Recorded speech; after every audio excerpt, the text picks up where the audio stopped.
A prince saw his former employee begging on the street while carrying her baby. And the reason, before we start this beautiful period romance story, tell me in the comments where you are listening from.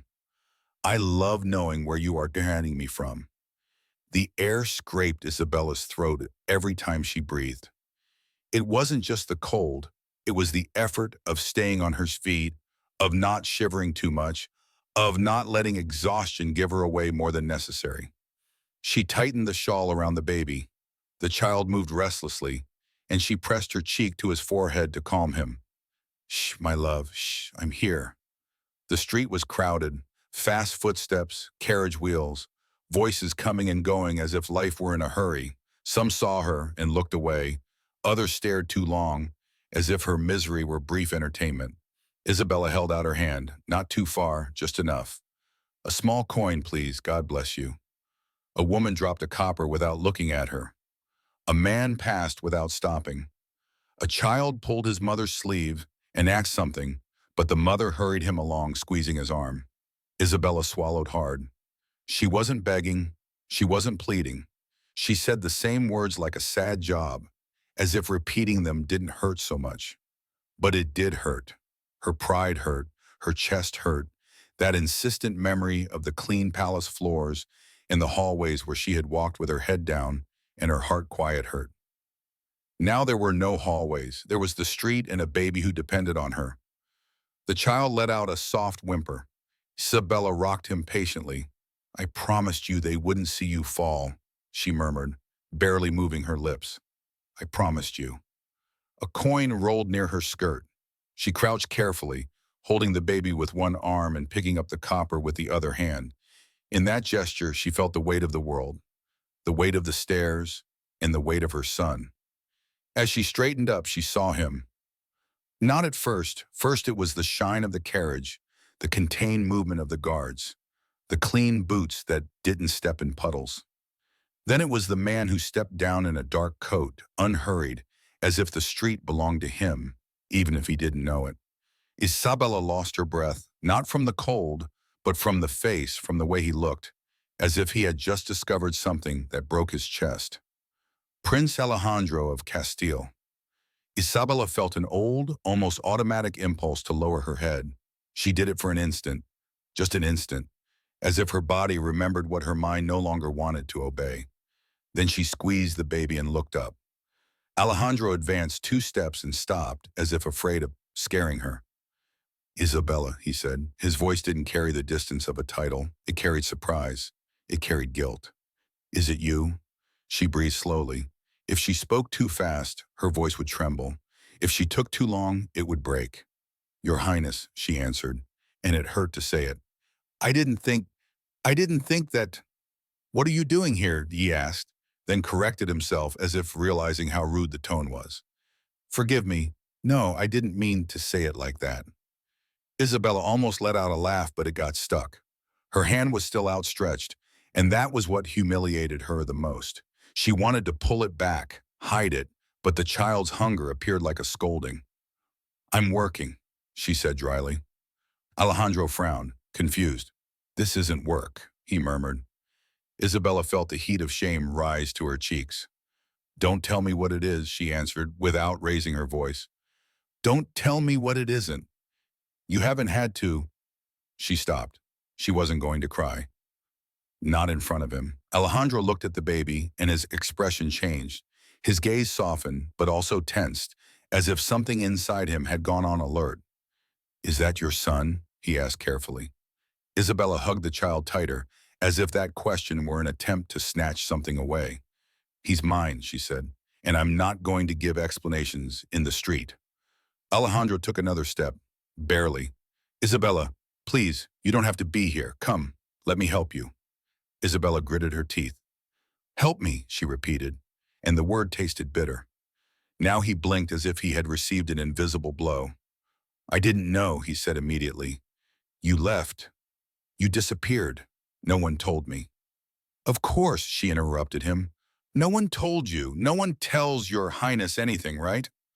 Alejandro looked down for a moment. He seemed to be searching for the right words. Tell me what happened, he asked. You tell me. Isabella felt her legs weakening, not from emotion, but from exhaustion. She tightened the shawl around the baby again. Not here, she repeated, and not to you.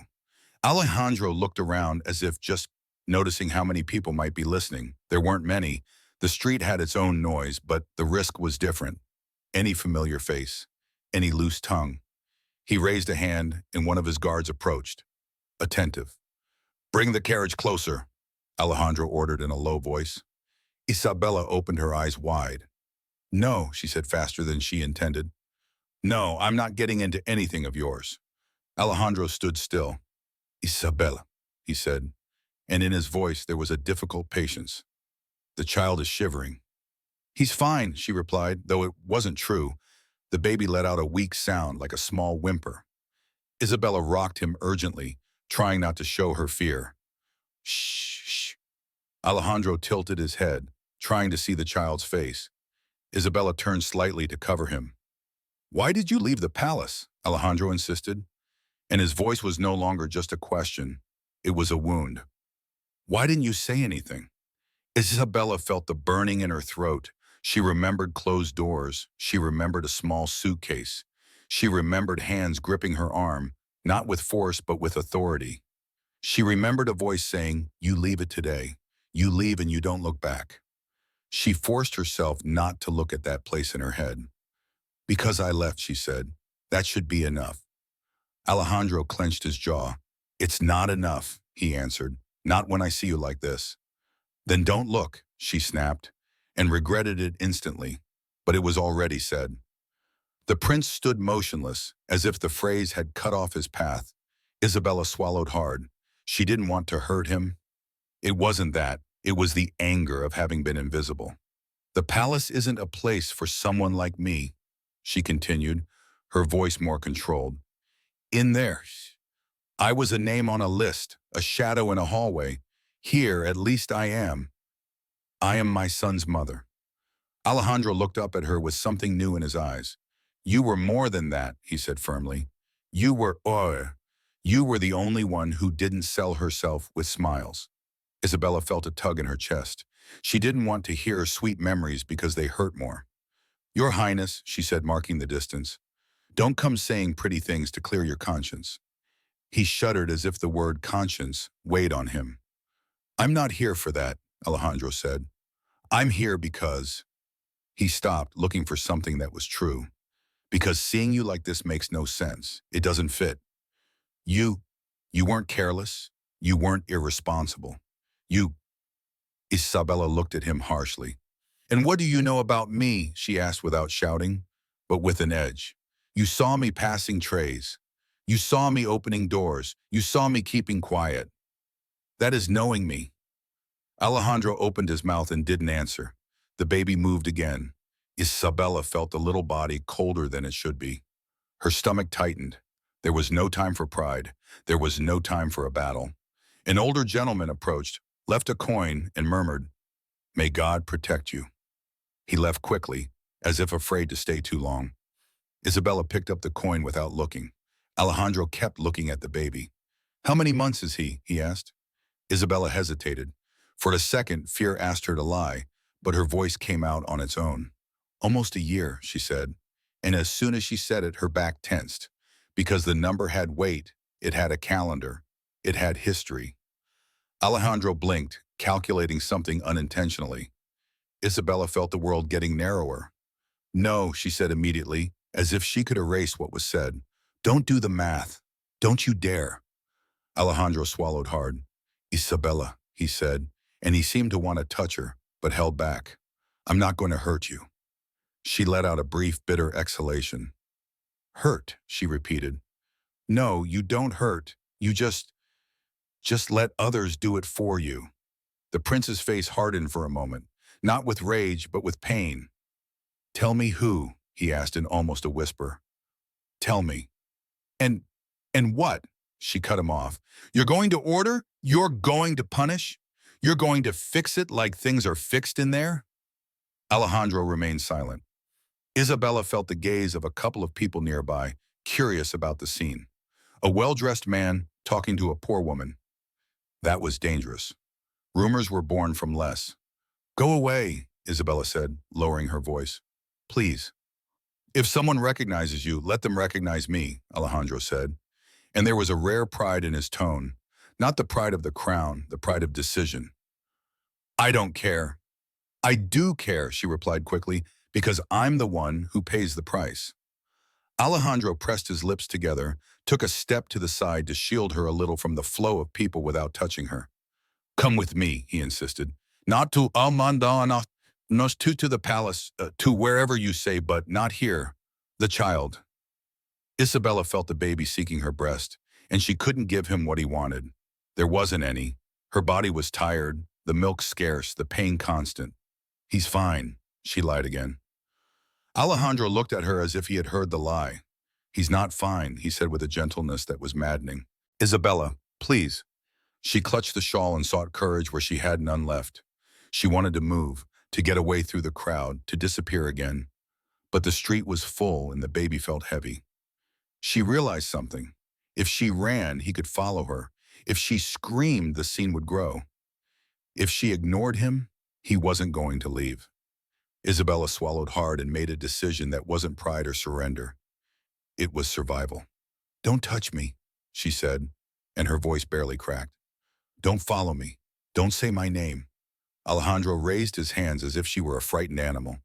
The image hurt him, but he didn't get offended. He just obeyed. Okay, he said. I won't touch you. I won't follow you. Just let me see the child. Isabella hesitated. She didn't want to. She didn't want anyone looking at Mateo as if he were a thing. But Alejandro's look wasn't one of contempt. It was one of alarm and contained tenderness. Still, Isabella didn't uncover the baby. She just loosened the shawl a little so the air could circulate. Mateo had pale cheeks, eyes half closed, short breaths. Alejandro leaned in a little without invading. He's very cold, he said, and his voice tightened. He needs warmth. Where are you living? Isabella felt the impulse to lie again, to tell him a fake street, an invented place, but the baby made a small sound, like an effort, and she knew she couldn't afford the luxury of playing hide and seek. In a room, she said finally. Not far. Alone. Isabella didn't answer. The answer was in her body. Yes, alone. Alone with a child. Alejandro closed his eyes for an instant, as if something inside him had broken. Come, he repeated barely, just so he gets warm, then you can leave if you want. I don't. Isabella stopped. She wanted to say, I don't trust you. But that was too simple. The truth was more bitter. She did trust him, and that scared her because trusting was losing. The baby let out a louder whimper and then a soft little cough. It wasn't terrible. But Isabella's heart shrank. She hugged him desperately and whispered in his ear, No, no, my life, my life. Alejandro looked around and pointed with his chin toward the alley where the carriage could approach without being so visible. Just a few minutes, he said. No one has to know. Isabella felt the temptation like a pang. A warm roof, a seat, a clean blanket, a respite. But it was also a trap, a rope pulling her back to the world that had expelled her. No, she said firmly. I can't. Alejandro didn't move, didn't argue, just looked at her as if he wanted to memorize her. Why the hell? He asked. Isabella pressed her lips together. She wasn't going to say it. Not out loud, not there, because saying it made it real again. Why not? She answered. Alejandro took a deep breath and his gaze lowered to the baby's neck. It was a minimal movement, but Isabella saw it. She saw how his eyes fixed on the small ribbon peeking out from the shawl. Just an edge, just a knot. Isabella felt a chill different from the cold air. Alejandro looked up slowly as if he had just realized something he couldn't ignore. That ribbon, he murmured. Isabella reacted late. She tucked the ribbon inside the shawl with a quick hand, like someone hiding a letter. It's nothing, she said too fast. Alejandro frowned. I know it, he insisted. That knot, I've seen it before. Isabella felt her heart rise to her throat. No, she said, and the word came out like a dry blow. Alejandro took a small step, not threatening but determined. Isabella, he said in a lower voice, where did you get that? Isabella squeezed the baby almost without realizing she was squeezing too hard. Mateo fussed and whimpered. She loosened her grip immediately. her fingers trembling. "It's mine," she said. It's what I had." Alejandro shook his head slowly, as if the lie hurt him. "It's not just any ribbon," he murmured. That was used in there." Isabella felt the ground move. She wanted to look away, but she couldn't. Alejandro's eyes had her trapped. "You don't know what you're saying," she said. "Then you tell me," he insisted, and his voice was no longer just compassion. It was necessity. "Tell me, why is that child wearing something from the palace?" Isabella swallowed hard. Her mind sought an escape. Change the subject, leave, pretend not to understand. But the baby coughed again, a tiny cough that broke her defense. Alejandro heard it and reached out without touching, just offering an edge of his own coat. "Cover him," he said, "please." Isabella looked at the coat as if it were a trap. Then she looked at Mateo. The child had wet eyes, not from crying, but from exhaustion. She pressed her lips together, defeated by urgency. She took the edge of the coat and arranged it over the shawl, quickly, without gratitude. "Thank you," she said, almost voiceless. And the word tasted strange. It wasn't gratitude, it was momentary surrender. Alejandro looked at her with something resembling relief, but it lasted little. His gaze returned to the hidden ribbon. Isabella took a deep breath. "I didn't come looking for you," she said with contained desperation. "I didn't come to ask you for anything. I, I just wanted to go unnoticed." "And you thought you could?" he asked with sad softness. "In this city, a single woman with a child never goes unnoticed." Isabella clenched her jaw. "I manage," she said. "I've always managed." Alejandro shook his head. "You shouldn't manage alone," he answered. "And with whom?" Isabella let out a brief, hollow laugh. "With the palace? With your people? With... with you?" Alejandro remained silent for a moment. Then he spoke, and his voice was more human than princely. "With me," he said simply. Isabella felt her chest tighten. She wanted to say no. She wanted to laugh. She wanted to scream at him that it was too late. But the word got stuck when Mateo let out a whimper and sought warmth, pressing his face to her neck. Isabella kissed his temple desperately. "Don't take my son away," she said suddenly, and her fear came out without permission. Alejandro opened his eyes, surprised. "What?" he asked. "No, Isabella, never." She looked at him with an anguish she could no longer hide. "You don't understand," she said, and her voice trembled. "People always believe the worst.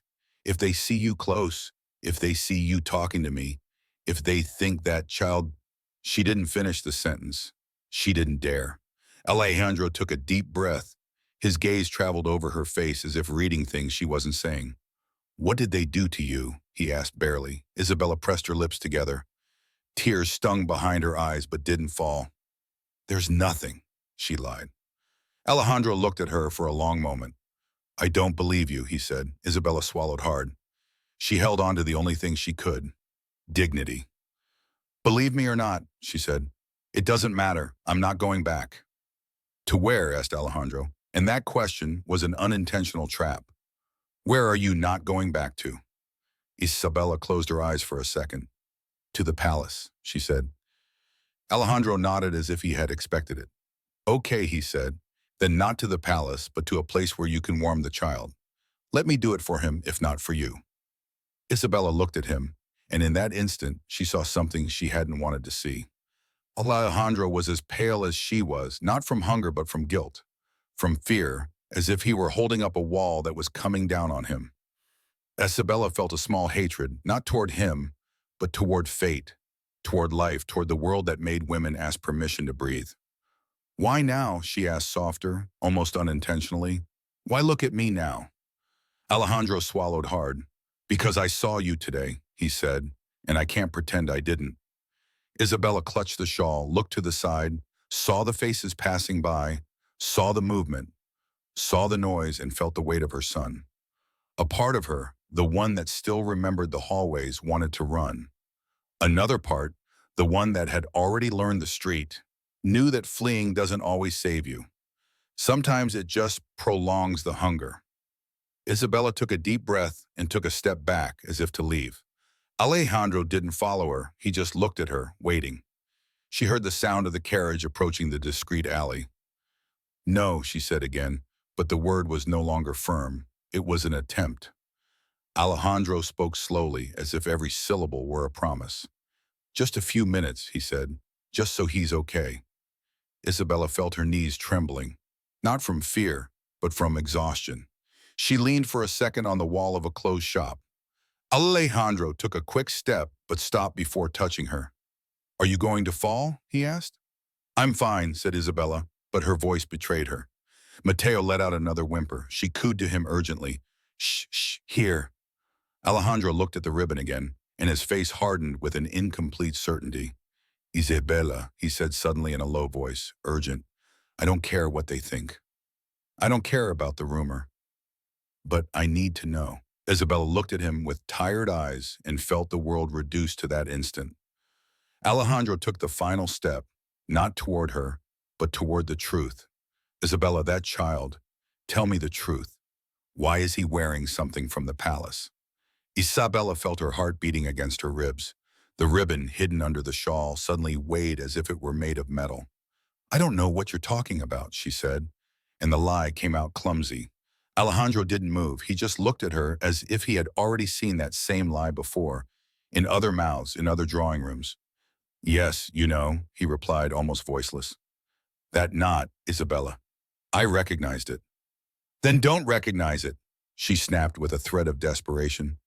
Pretend you didn't see. You're good at that. The phrase stung her, too.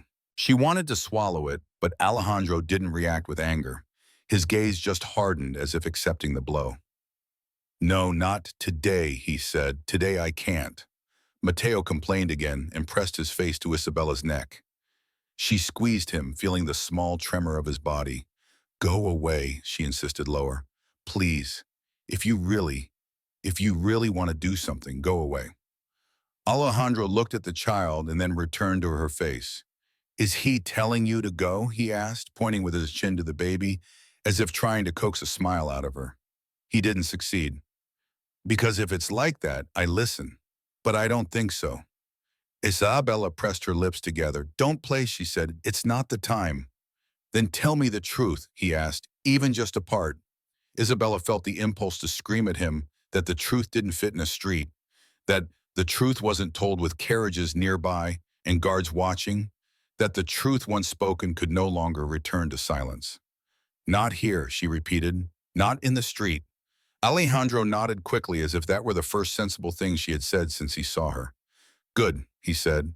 Then let's go to a place where you can talk without being watched. No, Isabella blurted out immediately. No, to your palace. No, I told you not to the palace, he replied with a tense patience. I don't want you going near those doors, not even a step. Not today. Isabella looked at him suspiciously. And where then? She asked bitterly. To which of your houses? To which of your pretty walls? Alejandro took a deep breath. I know a discreet place, he said. A widow who helps families. It's a simple house. No one is going to point at you there. Isabella let out a brief laugh without joy. You know simple houses? She murmured. I knew them out of necessity, he replied, and his voice lowered a little. When I was a child, I escaped protocol. Don't ask why, just trust for a moment. Isabella felt that word was too big. I don't know how to trust, she said. Alejandro took a step toward the alley where the carriage waited and stopped so as not to pressure her. I'm not asking you to trust me, he said. Trust in the cold your son is feeling. Trust in what you need now, not in what scares you. Isabella felt her strength loosening. The cold was real. The baby's shivering was real. She clutched the shawl and looked around. Two women murmured something as they passed. A man turned around too much. Isabella took a deep breath, humiliated. If something happens to me, she started. Nothing is going to happen to you, Alejandro interrupted firmly. Not while I'm here. That is the problem, she murmured, that when you are here, everything becomes a problem. Alejandro swallowed hard as if accepting the accusation. Then let's do it quickly, he said. Get in. I promise you no one from the palace will see you, and if you want, I'll cover your face so they don't recognize you. Isabella looked at him with rage. I don't cover my face, she said. I'm not a criminal. Alejandro looked down for a second. You're right, he replied. Sorry.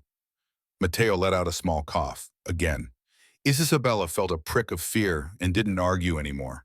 She walked toward the carriage with short steps, careful not to trip, head held high even though inside she felt broken. The guard opened the door. Alejandro stayed outside for a moment. Can I get in? He asked, as if the permission mattered more to him than his title. Isabella gritted her teeth. Don't touch me, she repeated.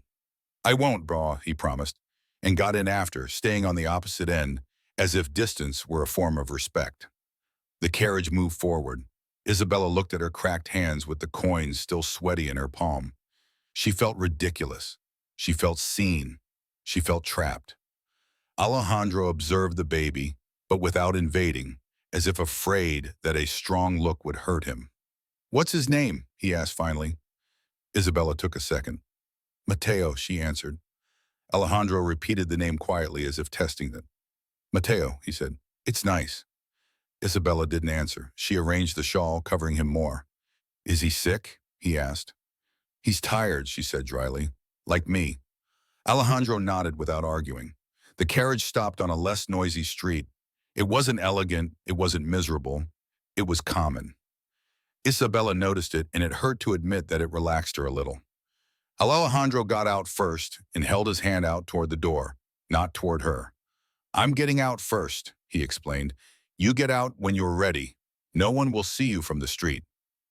Isabella pressed her lips together, got out carefully, the baby glued to her chest. Her legs trembled, but she didn't allow it. She held herself up.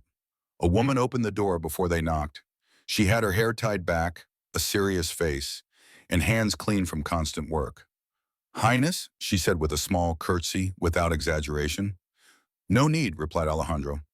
Doña Adela, thank you for receiving us. Isabella tensed upon hearing the name, as if fearing that house was a nest of gossip. Doña Adela looked at Isabella and the baby and showed no surprise, only contained compassion. Come in, she said. The wind doesn't enter here. Isabella crossed the threshold with a mixture of relief and fear. The house smelled of soap and reheated bread. It wasn't rich, but it was warm. There was a table with a simple tablecloth, a chair by the wall, a small brazier doing what it could. Doña Adela pointed to a chair. Sit, she said with a firmness that accepted no pride. And don't argue, your knees are showing. Isabella wanted to refuse, wanted to stay standing, wanted to show she didn't need anything. But the baby complained again, and she surrendered. She sat down. Doña Adela brought a blanket and put it over the child first, then her, without asking permission. Isabella went rigid. Thank you, she said, as if the word cost her. Doña Adela nodded as if she hadn't done anything special. Hot water, she indicated, looking at a young girl who appeared from the kitchen. And a little broth, not much, slowly. Isabella looked up, alarmed. No, I can't pay. Shh. Doña Adela cut her off without harshness. Nothing is being bought. You are getting warm. Isabella squeezed the baby. She felt like crying over something as simple as a blanket. Alejandro stayed near the door as if guarding the space. He looked at Isabella, but without insisting. Doña Adela looked at him sternly. Did people see her? She asked in a low voice. As few as possible, replied Alejandro. Then don't stand there like a statue, she said. If you're going to talk about delicate things, do it carefully. In this house, we help, but we don't make a spectacle. Alejandro nodded. I didn't come to make a spectacle, he said. Isabella swallowed hard. That phrase hurt her because it was true. She didn't want to make a spectacle of anyone. The girl returned with a cup. Isabella took it with trembling hands. She drank a sip and felt the warmth go down her throat like a hug she didn't deserve. Matteo moved and opened his eyes a little. Isabella kissed his forehead. Shh, she whispered. We're inside now. Alejandro took a cautious step. Is he better? He asked. Isabella looked at him. She would have told him yes just so he would leave, but the truth, though small, escaped her. A little, she admitted. Alejandro released the air he didn't know he was holding. Doña Adela cleared her throat. I'm going to get Father Eusebio, she announced. He knows how to keep his mouth closed better than many nobles. And he also knows when a woman needs a witness so they don't make her out to be a liar later. Isabella tensed. I don't need... Yes, you do, the woman interrupted directly. Not for you, for your child. Here, the world is cruel to single mothers, and if that man is getting you into something, it better not be alone. Alejandro straightened up as if accepting the reprimand. Let him come, he said. Please. Doña Adela left. Isabella gripped the cup. You didn't have to bring me, she told Alejandro in a low voice. I was going to, I was going to manage. With coins and cold? He replied without attacking her. That's not managing, Isabella. You don't know, she said. Alejandro took a slower step. Then teach me, he asked. Isabella looked at him with rage and exhaustion. It's not taught, she said. It's endured. Alejandro remained silent for a moment. Why did you leave? He asked again, no longer beating around the bush. Don't tell me it was just because. I remember the day. I asked for you and they told me you were sick, that you had been sent to your family. Isabella let out a dry laugh. Of course, she said, sick. Alejandro clenched his jaw. They were lying, he murmured. Isabella lowered her gaze to Mateo as if the baby were her anchor. I don't want to talk, she said, but her voice no longer had the strength to sustain the lie. I do need to talk, he insisted softer, because if someone took you out of there with lies, someone hurt you and I didn't see it. Isabella felt the blow of that last phrase. I didn't see it. That was everything no one saw, and the one who could see didn't look. You didn't see it, she repeated slowly. Exactly, you didn't see it. Alejandro licked his lips as if he wanted to say something and didn't know if he had the right. Who accused you? He asked. Isabella gripped the cup. It wasn't an accusation, she replied without looking at him. It was a sentence. Alejandro leaned in a little, trying to understand. What did they accuse you of? He insisted. Isabella closed her eyes for a second, saw that hallway again, saw Brigida, the supervisor, looking at her as if she were trash. Of things I didn't do, Isabella said. Of theft, she finally blurted out, and the word came out with so much shame that her voice broke a little. Of having taken something that wasn't mine. Alejandro opened his eyes, surprised. That makes no sense, he said. You didn't even... I didn't even look up, she cut him off. I didn't even ask for a break. I wasn't stupid. Alejandro clenched his fists, controlling himself. Who said that? He asked. Isabella hesitated. Naming was dangerous. Naming was re-entering the game. The housekeeper, she said finally without giving the name. The one who manages the staff. Brigida, said Alejandro, as if the name tasted bitter. Isabella looked at him quickly, surprised that he knew. Yes, she said, and felt a strange fear. You know her so... Alejandro shook his head tensely. I've seen her from afar, he said. But if she said that, why didn't you defend yourself? Why didn't you ask to speak to me? Isabella let out the air with a sad laugh. Do you think I could, she asked. Do you think a servant could ask for an audience with a prince? Alejandro opened his mouth, but found no immediate answer. I could have, he said finally in a low voice. I should have. No, Isabella interrupted him, and her tone was hard so it wouldn't become soft. Don't say that. Don't say should have, because that changes nothing. Alejandro looked at her with pain. Did they remove you that same day? He asked. Isabella nodded minimally. They gave me an hour, she said. 1 hour to take my things, 1 hour to leave without looking back, and they told me that if I made noise, if I said a word, it would end worse. Alejandro tensed. Worse how? He asked. And there fear slipped in. Isabella pressed her lips together. She didn't want to remember. She didn't want him to imagine. She didn't want to open doors she had forcibly closed. Worse, she repeated, and forced herself to breathe. I just wanted to get out of that place alive. The door opened. Doña Adela entered with a man in a simple cassock, with a tired face and attentive eyes. Father Eusebio, said Alejandro with a slight nod. Your Highness, replied the priest without exaggerated reverence. His voice was firm, practical. Doña Adela told me little, but enough. Good afternoon, daughter. Isabella lowered her gaze out of habit. Good afternoon, she murmured. Father Eusebio approached slowly without invading. He looked at the baby with tenderness. "What's his name?" "Mateo," answered Isabella.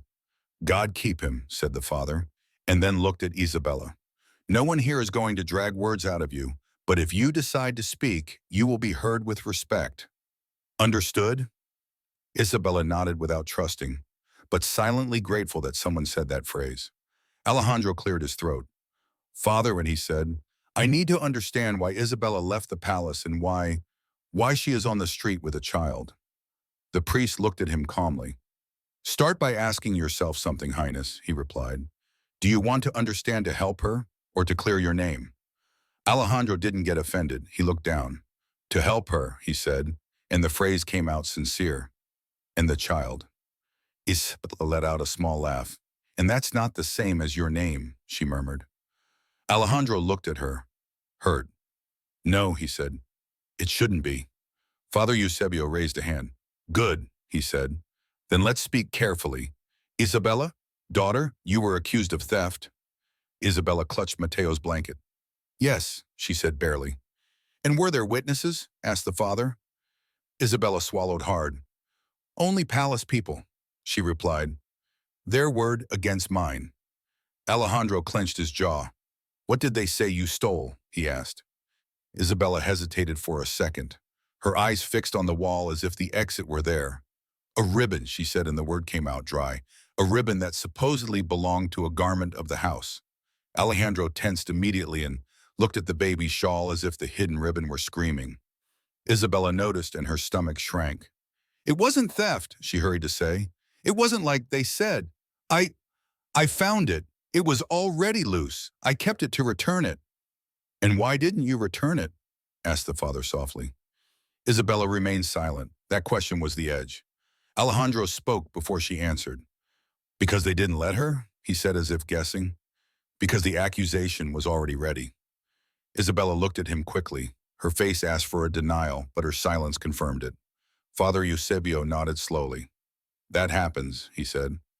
"When someone wants to remove a person, they find a reason, even if it's small." Doña Adela clicked her tongue with disgust. "In the palace and in the street," she murmured. Alejandro took a deep breath. "Who gave the order to expel you?" he asked with a different intensity now. Isabella pressed her lips together. "I didn't see the signature," she said. "I only saw the face of the one who handed it to me." Alejandro leaned in a little. "Who?" he insisted. Isabella felt her throat close. There was a name burning on her tongue, a name she had learned not to say. "No," she said, trembling. "Don't say it. Don't do it." "The name?" asked Alejandro, almost begging. Isabella squeezed Mateo as if the baby could stop her words. "Don't ask me that," she said. Father Eusebio intervened firmly. "Highness," he said, "if you pressure her, she will close up. Shame isn't torn out. It's accompanied." Alejandro stood still, breathing through his nose. "You're right," he said finally and looked at Isabella. "Sorry." Isabella didn't answer. She had her eyes fixed on the floor. Doña Adela brought a plate of broth. Isabella took it with trembling hands. "Slowly," the woman told her. "One doesn't get up all at once." Isabella drank a sip. The warmth loosened her chest a little, and unintentionally the words began to come out. "They told me I wanted to climb," she murmured, almost speaking to the broth. "That I wanted to get involved where I didn't belong. That I—" Her voice broke. Alejandro tensed. "Who said that?" he asked. Isabella pressed her lips together, ashamed. "Brigida," she said. "She doesn't decide alone," murmured Alejandro. Isabella looked up, and for an instant the truth came out in her eyes. "Of course she doesn't decide alone," she said, and then regretted it. Alejandro looked at her fixedly. "Then there is someone else," he said, and his voice became hard, contained. "Someone who orders." Isabella felt the pressure on her tongue like a door that was already opening. "No," she said, but it sounded weak. Father Eusebio looked at her with patience. "Isabella," he said, "sometimes saying a name isn't to destroy, it's to protect. Who told you to be quiet?" Isabella gripped the edge of the plate. She saw Mateo asleep, calm for the first time in hours. That gave her courage and took it away at the same time. "It was a man," she said, and the air got stuck. "A man who didn't look me in the eye." Alejandro leaned in a little more. Who? He repeated. Isabella closed her eyes, bit her tongue as if that could stop the sound, but the name escaped as if it had a life of its own. Valcarcel, she whispered. Alejandro froze. The silence became heavy. Doña Adela stopped moving. Father Eusebio frowned gravely. Isabella opened her eyes suddenly, horrified with herself. No, she said quickly. No, forget it. I didn't say anything. It wasn't. Alejandro took a step back, as if the name had pushed him. The Marquis Tomas de Valcarcel, he murmured, and his voice sounded different, colder. More alert. Isabella felt dizzy. Please, she said, squeezing Mateo. Don't repeat it. Alejandro looked at her with a pain that now had an edge. He is the administrator of many things, and he said, and every word seemed to cost him, of things that aren't discussed. Isabella swallowed hard. That's why don't say it, she insisted. That's why I left. That's why I kept quiet, because against him, I am nothing. Father Eusebio approached a little. You are the mother of a child, he said firmly, and that makes you stronger than you think. Isabella shook her head. You don't understand, she said with her voice about to break. That man doesn't lose. That man makes people disappear from hallways without anyone asking. Alejandro clenched his fists. I already asked, he said, and no one answered me. Now you answered me. Isabella looked at him, scared. For what? She asked. What do you want that truth for? To take it to your mother? To make a scandal? To... No, said Alejandro, cutting her off. To get you out of there. To know why the palace let this happen. Isabella felt the word palace scrape her soul. Don't say palace as if it were a person, she murmured. It's people. It's people with clean hands and hard eyes. Doña Adela crossed her arms. And clean hands are sometimes the most dangerous, she said. Alejandro looked at her tensely and then returned to Isabella. Valcarcel spoke to you, he asked. Did he threaten you? Isabella pressed her lips together. He gave me options, she said, and her voice filled with hate. Shut up and disappear or open my mouth and be the woman everyone speaks of with contempt. Alejandro swallowed hard. And why didn't you come to me? He asked. Even if it was later, even if it was a month, a year, why didn't you look for me? Isabella looked at him with a sadness she didn't want to show. Because I had no right to look for you, she said, and the phrase came out like a blow.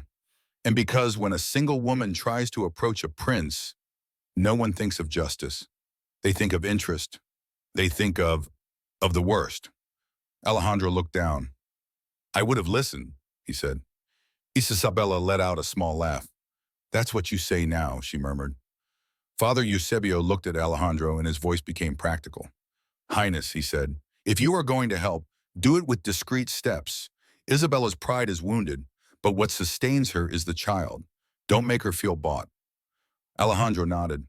I don't want to buy anything, he said. I want to repair. Isabella squeezed Mateo protectively. You can't repair, she said. You can't repair what is already broken. Alejandro looked at her with a quiet firmness. I can start, he said. I can ensure you are never on the street again. I can clear your name. I can... Isabella interrupted him with a threat of rage. I don't need you to clean me, she said. I'm not dirty. The silence tensed. Alejandro opened his eyes as if finally understanding the size of his clumsiness. Sorry, he said immediately. I didn't mean it like that. I meant that I can erase that lie they put on you. Isabella took a deep breath, looked down at the baby, and her voice softened unintentionally. Lies aren't erased, she said. They stick, even if you deny them. Doña Adela sat down as if she had seen this 1,000 times. But one can live with them without bowing their head, she said. Isabella swallowed hard. I try, she murmured. Alejandro watched her and for an instant seemed to want to say something more personal. He held back. Just, he asked softly, where are you staying, Isabella? Isabella hesitated. She didn't want to reveal her room. She didn't want the palace world to set foot there. In a place, she said. With whom, he insisted. Isabella looked at him with exhaustion. With no one, she replied. Alejandro clenched his jaw. That can't continue, he said. Yes, it can, she contradicted him. It has continued. Father Eusebio raised a hand. Daughter, he said, No one is going to force you to live in a place that makes you feel trapped. But the child needs stability, needs constant warmth, food. Isabella looked down, wounded. I give him what I can, she said. And that shows, said Doña Adela firmly, without judgment, because you are working miracles with nothing. But miracles are tiring. Isabella closed her eyes for an instant. She wanted to say she didn't need compassion, but she was already there drinking someone else's broth. Reality couldn't be denied. Alejandro took a deep breath. I propose something, he said. Just for tonight, stay here with Doña Adela and the father as witness. I'll leave. I won't take you anywhere. I won't ask you anymore. I just assure you rest. Isabella looked at him suspiciously. And tomorrow, she asked. Tomorrow, said Alejandro. We talk again if you want. And if you don't want, I'm going to investigate Valcarcel anyway, but I'll do it without exposing you. Isabella felt a chill. Don't say that name as if it were easy, she whispered. It's not easy, replied Alejandro, but I already heard it, and I'm not going to pretend I didn't. Mateo moved more calmly because of the warmth. Isabella adjusted the blanket. For the first time all day, the baby seemed to truly rest. Silence fell for a moment. Isabella heard the sound of her own breathing and the crackling of the brazier. Doña Adela stood up. I'm going to prepare a small bed, she said, looking at Isabella. No one is going to point at you here. But if people from the palace come, I'll chase them out with a broom myself. Isabella almost smiled, though it didn't come out. Thank you, she repeated more sincerely. Alejandro looked at Doña Adela gratefully. I'll stay nearby, he said. Not inside, outside, in case they try to look for her. Isabella looked up, alarmed. Look for me, she repeated. Alejandro didn't answer immediately. He looked at Father Eusebio as if doubting whether he should say it in front of her. The priest spoke first. When a name like Valcarcel is pronounced, he said gravely, it's like ringing a bell in a dark room. Some people wake up. Isabella felt her stomach drop. I shouldn't have, she started. No, Alejandro cut her off, and his voice was firm. You should have, because if you don't say it, no one says it, and then it repeats. Isabella squeezed the baby and felt like running out, but forced herself to stay. It was just fear. Fear could no longer direct her. She had a son. Night fell little by little. Doña Adela prepared a small room. Isabella laid Mateo down carefully, caressed his fine hair, and stared at him as if fearing that the rest was a lie. Alejandro stayed in the living room with Father Eusebio speaking in low voices. Isabella could hear fragments from the hallway. Records, Alejandro was saying. Discreet, replied the father. My mother, he murmured, and that whisper made Isabella's skin crawl. Isabella came out without making noise. She stood in the doorframe, hugging her arms. I don't want the lady, your mother, to know, she said, and her voice sounded more fragile than she wanted. Alejandro turned toward her, serious. My mother already knows when something moves, he said without adornment. But she doesn't have to know everything today. Isabella swallowed hard. If she finds out, they are going to destroy me with words, she said, and her throat closed. Me and my son. Father Eusebio spoke calmly. That's why you are here, he said. Here. Words stay outside. Alejandro nodded. I swear it, he said. No one is going to touch you. No one is going to speak to you with contempt in my presence. Isabella looked at him exhausted. Words don't need presence, she murmured. They are released and travel alone. Alejandro was about to answer when a soft knock was heard on the door, a measured knock. It wasn't a neighbor's knock. It was the knock of someone who brings a message and expects obedience. Doña Adela tensed. No one knocks like that at this hour, she said suspiciously. Father Eusebio stood up. I'll open it, he said. Alejandro stepped forward. Oh, I'll step forward. I will, he corrected, and walked toward the door with his body rigid. Isabella felt her chest tighten. She looked toward the room where Mateo slept. Then she looked at the door. She didn't move. She couldn't move. Alejandro opened it. In the threshold stood a correctly dressed man, unsmiling with a dark hat in his hands. He didn't look at Isabella, only at Alejandro, as if she didn't exist. Your Highness, he said, and his voice was flat, obedient. I bring a message. He extended an omavicilo sealed with wax. Alejandro took it without speaking. The man added nothing. He stood still, waiting. Alejandro broke the seal with his thumb, read a line, then another. His face barely changed, but Isabella saw it. His jaw hardened, and his eyes went cold.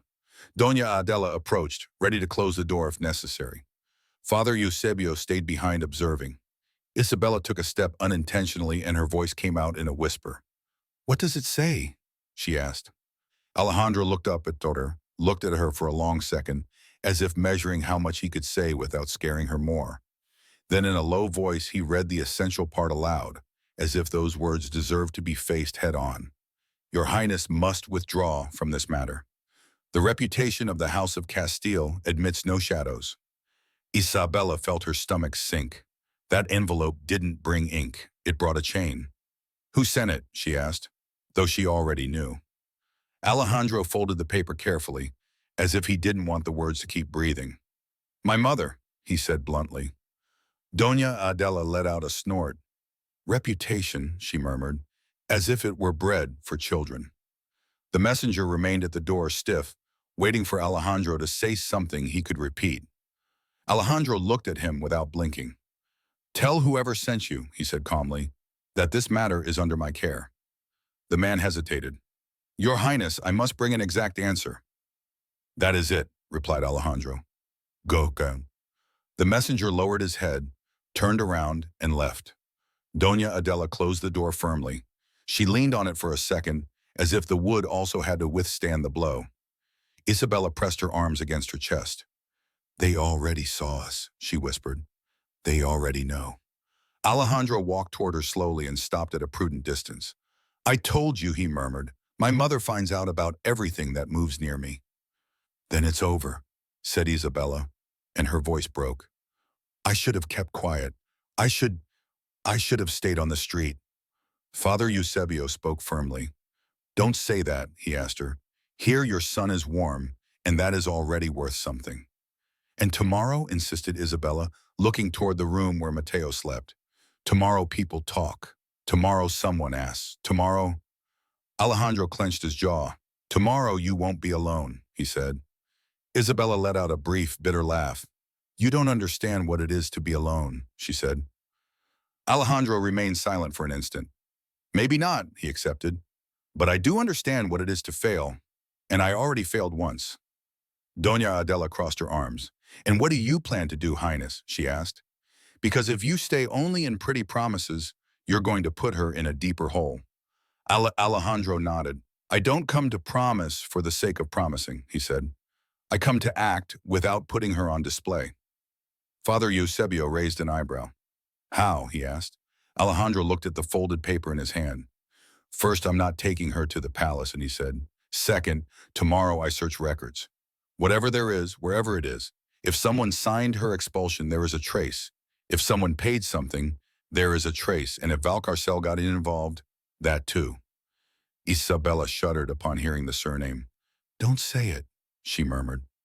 Alejandro looked at her with a softer tone. "I will say it when I am speaking with someone who can confront him," he said.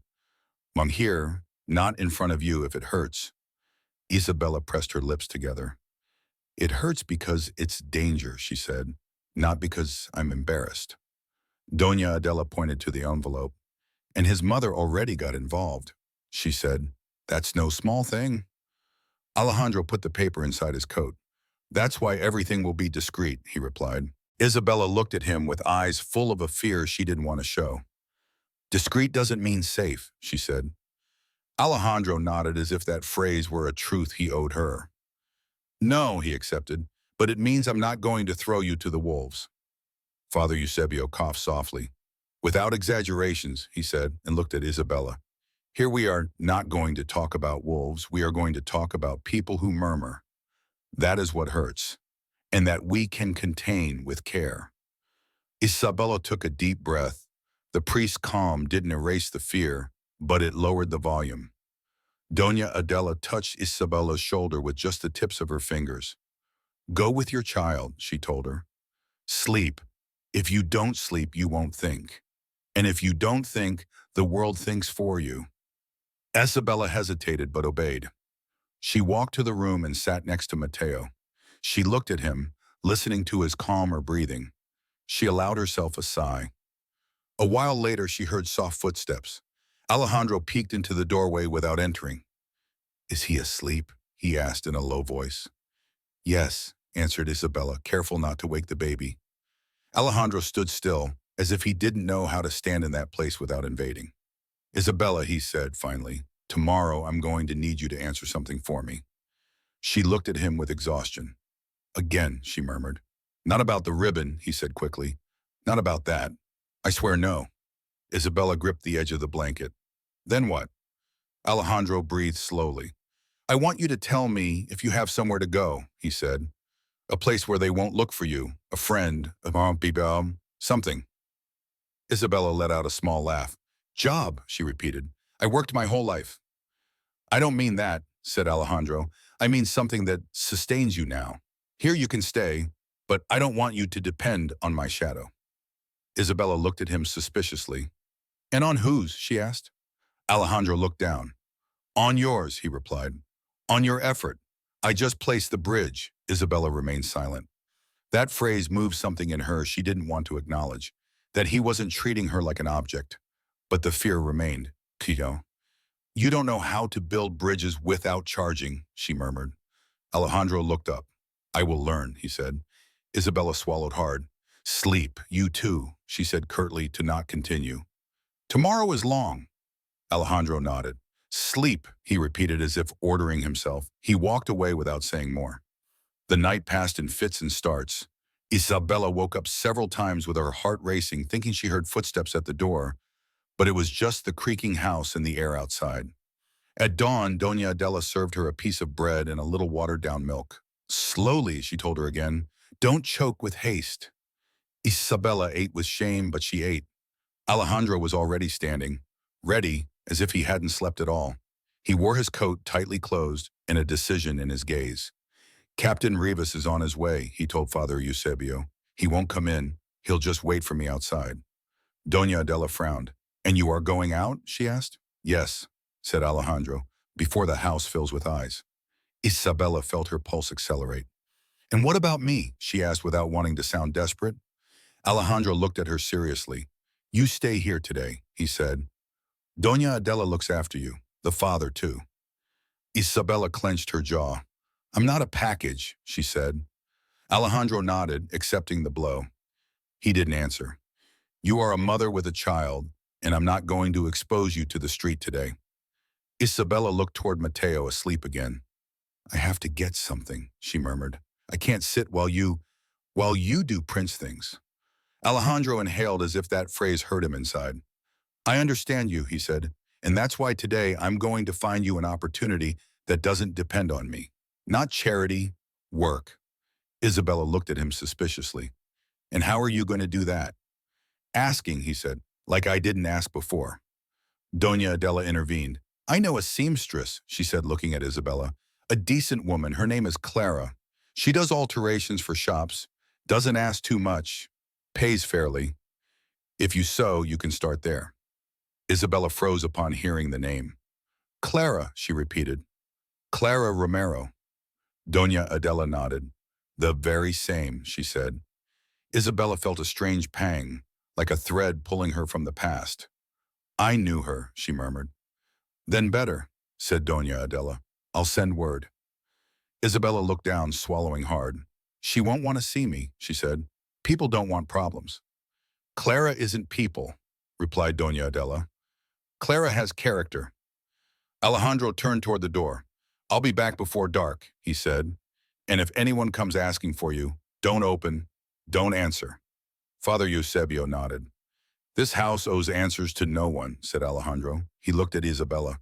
"Don't go out today," he asked, and his voice was more human than authoritarian. "I ask you for his sake." Isabella pressed her lips together. She wanted to answer something hard, but she looked at Mateo and ran out of strength to fight. "Okay," she said softly. "Not today." Alejandro nodded and left. Isabella stayed with the sound of the door closing. She felt the immediate emptiness, as if the house became too silent. Doña Adela moved quickly, as if the silence couldn't last. "Come," she told us. "Let's bathe him with warm water. Cold sticks to children." Isabella followed her. In the kitchen, While they heated water, Doña Adela asked the question Isabella feared. Is that child his? She asked bluntly. Isabella almost dropped the pot. No, she said immediately, and her voice sounded too fast. Doña Adela looked with hard eyes. I don't judge, she said, but I do need to know what kind of problem is entering my house. Isabella clenched her jaw.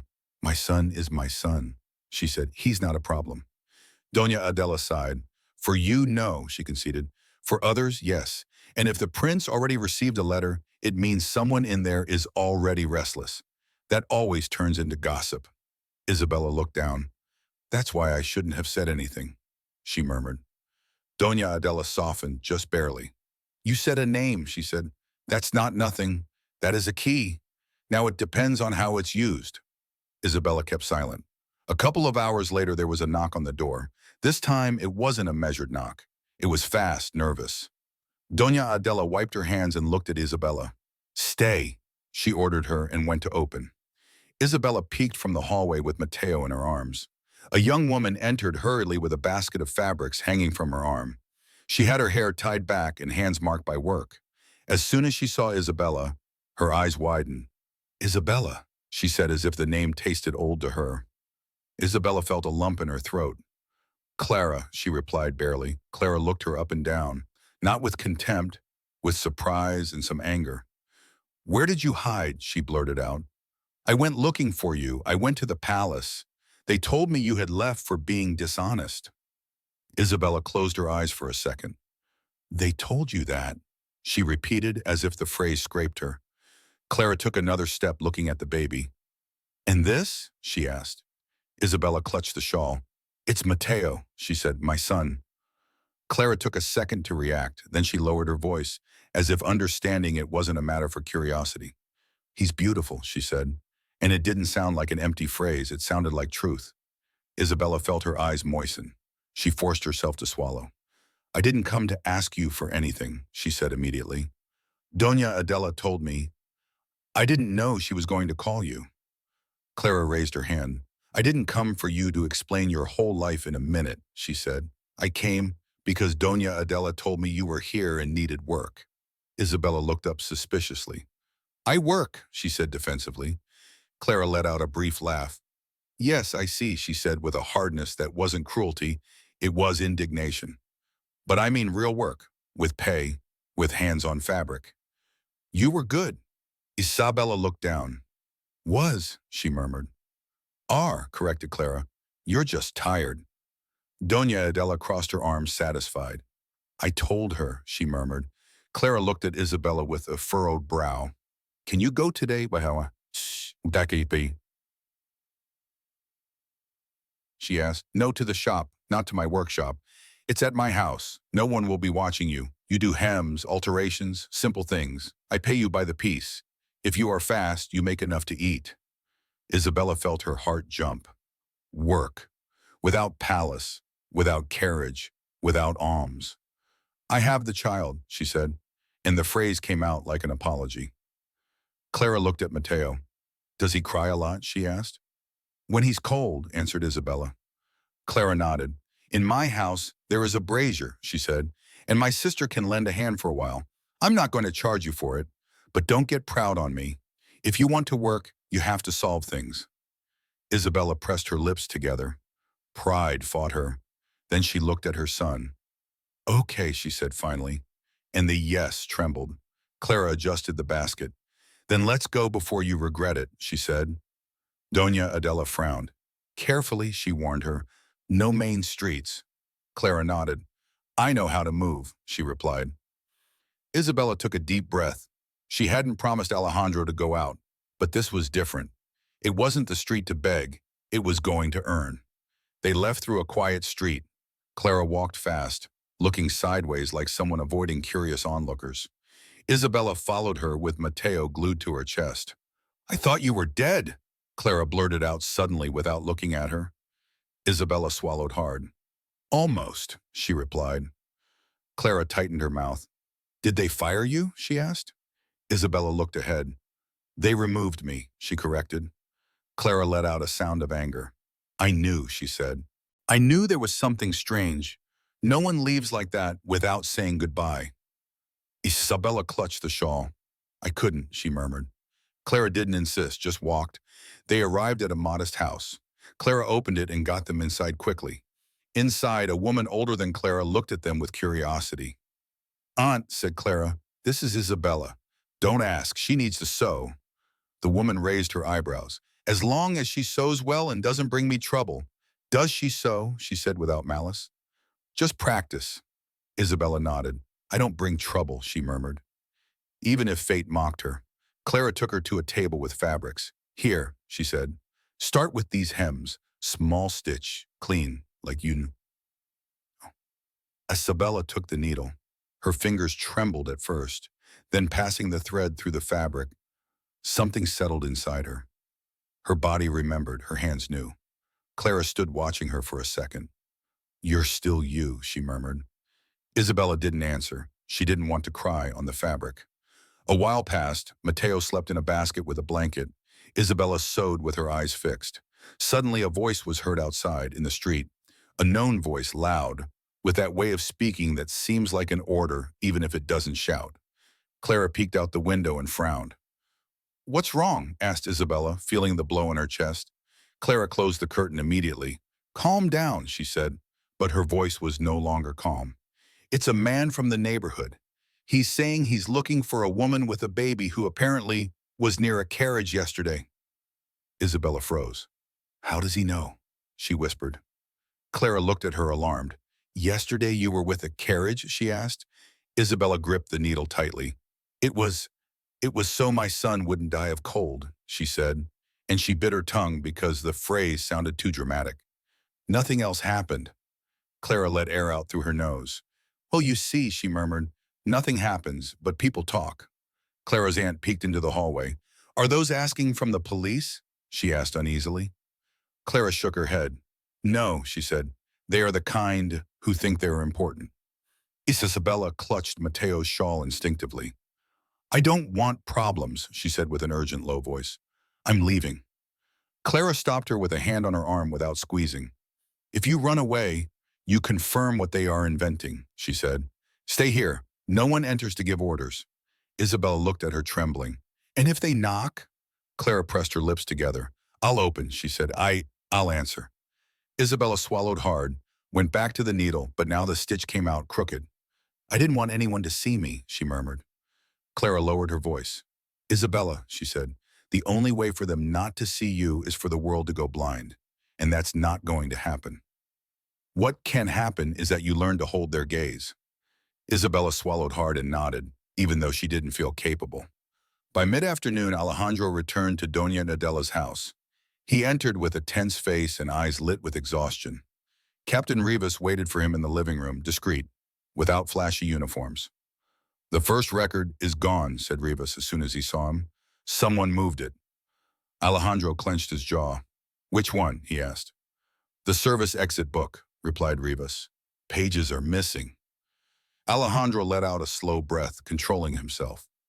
Then yes, they found out, he murmured. Rivas nodded. But they can't erase everything, he said. I found an old receipt in another office, a payment to a third party. It doesn't say why, but it coincides with the date she disappeared. Alejandro extended his hand. Give it to me, he asked. Rivas handed him the paper. Alejandro read it, and his eyes hardened. My mother didn't sign this, he said. Valcarcel authorized this. Rivas lowered his voice. And that is what he doesn't want known, he said. Alejandro put the receipt away and paced back and forth. Doña Adela watched him with hands on her waist. And the girl? She asked. Is she still here? Alejandro stopped. No, asked Doña Daracala. He shook his head. She went with Clara, he said, to work. If she wants to sustain herself, she needs that. Alejandro closed his eyes for an instant, as if accepting the disobedience with a little pain in his pride. It's okay, he murmured. It's better this way. Father Eusebio entered at that moment. What did you find? He asked. Alejandro held up the receipt. Valcarcel authorized a discreet payment the day Isabella left, he said. It doesn't say to whom, but Rivas cleared his throat. There is something else, he added, and his voice tensed. A clue in the parish records. Father Eusebio frowned. Which parish? He asked. San Martin, replied Rivas. I asked for access to recent baptism books. Someone tried to hide a record, but a copy remained in a sacristan's notebook. Alejandro looked at him fixedly. What record? He asked, and his voice became lower. Rivas swallowed hard. One that could correspond to the child, he said. It's not complete. The father's name is missing, but there is an initial in the margin, like a correction.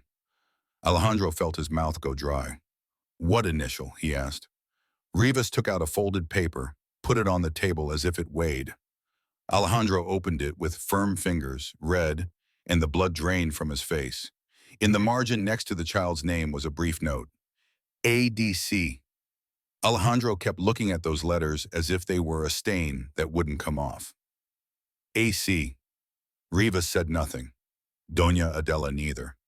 Father Eusebio took a deep breath, like someone seeing a storm coming without thunder. This could be a mistake, murmured Alejandro, but his voice didn't sound convinced. Rivas shook his head. The sacristan noted it separately, he explained. He said someone asked for the book to remain incomplete. He didn't want to say names, he only showed me that because he trusts the father. Father Eusebio nodded. He gave it to me with fear, he added. But he gave it. Alejandro squeezed the paper. Who dared to put my initials? He asked, and more pain than anger came out. Doña Adela looked at him harshly. Excuse me, Highness, she said. Rather ask who dared to erase the father's name. Alejandro stood still for a second, then looked up decisively. I need to see her, he said, today. Now she's at Clara's workshop, replied Doña Adela immediately. I can tell you how to get there. Rivas took a step. I'm going with you, he said. Alejandro shook his head. No, he replied firmly. If I go with an escort, I call eyes. I want to arrive as a person, not as a parade. Rivas clenched his jaw. Then let me follow you at a distance, he insisted, without uniform, without noise. Alejandro looked at him for an instant and nodded. At a distance, he accepted. And if someone follows me, you notice. Yes, Highness. Father Eusebio approached Alejandro. When you see her, he said in a low voice, don't throw the paper at her as if it were a sentence. That child isn't a document. He's her life. Alejandro swallowed hard. I know, he murmured, and that is what is breaking me. Doña Adela interrupted him with her practical tone. Well, go, she said, and don't you dare ask her to return to the palace. If you want to fix something, start by respecting her fear. Alejandro nodded and left. In the workshop, Isabella was finishing a hem when Clara closed the curtain again nervously. They keep talking outside, she said in a low voice. They don't look directly, but they ask questions. Isabella didn't look up from the fabric. Let them ask, she murmured, forcing calm. Clara looked at her as if she didn't believe in her. Are you sure? She asked. Isabella stuck the needle in slowly. I'm tired, she replied. That I am. Clara's aunt entered and stood in the doorway. If they come to bother, I say no one enters here, she announced. But if it turns out the girl has trouble with people from above, I don't want messes. Clara turned annoyed. Aunt, she said warningly. Child, I have a mouth and I have age, replied the woman without fighting. Don't order me. Isabella looked up finally. I'm not going to bring you trouble, she said with a firm voice. I swear I just need to work. The aunt studied her for a second and then let out a sigh. Well work, she said, but I don't want well-dressed men at my door. As if fate listened, there were 3 knocks. Clara froze. Don't open, whispered Isabella. Clara's aunt raised her chin. I'll open, she said and walked toward the door. Clara caught up to her. Let me, she asked. No, replied the aunt. I have less fear. She opened. In the threshold was Alejandro, without carriage, without visible guards, with a simple coat and a serious face. Even so, it was impossible not to recognize him, not by luxury, but by presence. The aunt stood with her mouth half open. Holy Virgin, she murmured. Alejandro lowered his voice. Good afternoon, he said. I'm looking for Isabella Rojas. Isabella felt her heart give a violent jump. She stood up so fast the chair creaked. Mateo moved in the basket and let out a sleepy sound. Clara stepped forward, planting herself like a wall. "And what do you want?" she asked hard. Alejandro looked at her with respect. "I didn't come to make a scandal," he said. "I just need to speak with her alone. I hope with you nearby if you prefer." Clara hesitated, looked at Isabella over her shoulder. Isabella took a deep breath. "No," she said, "not alone." Alejandro nodded immediately. "As you say," he replied. The aunt stepped aside, still stunned. "Come in," she murmured, but quickly and without raising her voice. Alejandro entered. His gaze went straight to the basket. "Is he here?" he asked as if he didn't want to say the child's name without permission. Isabella walked until she put herself between him and the baby out of habit. "He's asleep," she said, "and what are you doing here?" Alejandro swallowed hard. "I needed to see you," and he replied, "and I needed to tell you that what you told me wasn't the only thing." Isabella looked at him with suspicion. "I didn't tell you anything," she said. "I just let a name slip." Alejandro nodded. "Valcarcel," he said, and then stopped remembering her fear. "Sorry, I won't repeat it." Isabella squeezed her fingers. "Then?" she demanded, lowering her voice. Alejandro took out the paper carefully, but didn't extend it like an accusation. He held it against his chest. "A record," he said. "One they tried to hide." Clara frowned. "Record of what?" asked the prince. He looked at Isabella. "Of the baptism," he said softly. Isabella felt her hands go numb. "No," she murmured. "No, I didn't." Clara looked at her confused. "Did you baptize the child?" she asked. Isabella swallowed hard. "Yes," she admitted, "and it hurt. With Father Eusebio, without noise, without surnames." Alejandro nodded as if that detail confirmed everything. "Someone asked for the father's name to be missing," he said, "but they left a mark, an initial." Isabella wasn't breathing. Clara took a step. "What initial?" she asked with fear. Alejandro opened the paper and showed it for just an instant, enough for Isabella to see. "ADC." Isabella grabbed the edge of the table. "No," she said, and her voice came out broken. "Not that." Clara looked at her horrified and then looked at Alejandro. "You?" she whispered. Alejandro closed the paper and put it away again, as if protecting something fragile. "I don't know who wrote that," he said, "but they didn't write it by chance." Isabella clenched her jaw and rage won for a second. "And you come to put that thing in my face?" she asked. "For what? To tell me they are going to take my son?" Alejandro opened his eyes. "No," he replied immediately. "Never." "Well, it seems so," she blurted out, trembling. "It seems you arrive, point at a paper, and that's it. You lock me up again." Clara got between the two. "Explain yourself," she demanded, "because Isabella isn't up for scares." Alejandro took a deep breath. "I came to tell you that I'm going to clear your name," he said, looking at Isabella. "That I'm going to investigate until the end.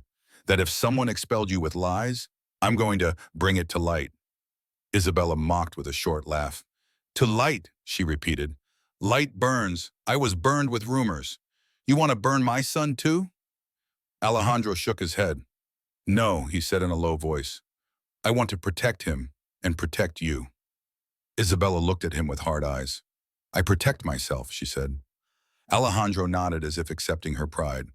"Yes," he replied, "and you've done it better than anyone, but I don't want you to carry it alone anymore." Isabella felt her throat closing. She didn't want that phrase to move her. She didn't want to, but exhaustion loosened her defenses. Clara lowered her voice.